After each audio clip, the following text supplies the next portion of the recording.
อ้าวมารีวิวส้วมแมวเนาะนี่กล่องนี้เราซื้อมา40ยูโรเห็นไหมก็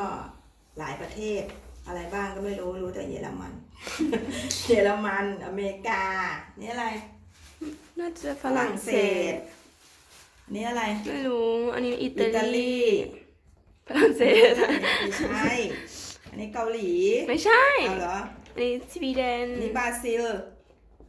อันนี้สวีเดนอัน จบ นี้ เรื่องคงจบโอเคก็จะได้มีตามนี้เลยส้วมแมวอันนี้เราก็จะใส่กับส้วมคนปกติทีนี้มันก็จะมีสเต็ปให้สเต็ปที่1ก็คือสีแดง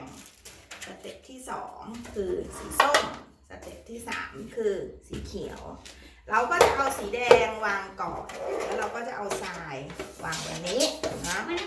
จนให้น้องแมวรู้ว่าเนี่ยคือห้องน้ำนะจะต้องมาถ่ายในนี้พอเขาชินเขารู้กับตรงนี้เราก็จะมาเปลี่ยนเป็นสเต็ปสีส้มพอเขารู้อีกเราก็จะมาเปลี่ยนเป็นสเต็ปสีเขียวเดี๋ยวเรามาดูกันว่าในอนาคตจะประสบความสำเร็จแค่ไหนติดตามตอนต่อไปคือใส่ทราย ไม่ติดตามตอนต่อไปแล้วเหรอ อ้าวนี่ใช่ไหมเราก็ อยู่ เราก็ใส่ทราย This is much better than the tap. ใส่ทรายก่อนก็จะใส่ทรายไว้รอบ โอ้โหแม่กระเด็นไปนู่นเลยเหนียว หนูว่ารูตรงกลางใส่ด้วยเหรอ ๆก็ต้องใส่เข้ามาแล้วเดี๋ยวอันนั้นเราต้องเก็บทิ้งใช่ไหม อัน คะ ดึ๊บ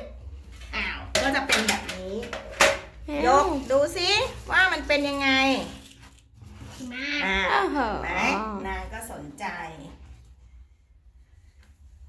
เราก็จะให้แมวเคยชินกับตรงนี้ก่อนนะคะ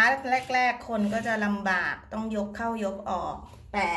เพื่อความสบายในอนาคต ไม่ต้องซื้อทราย เราก็ต้องทนนิดนึง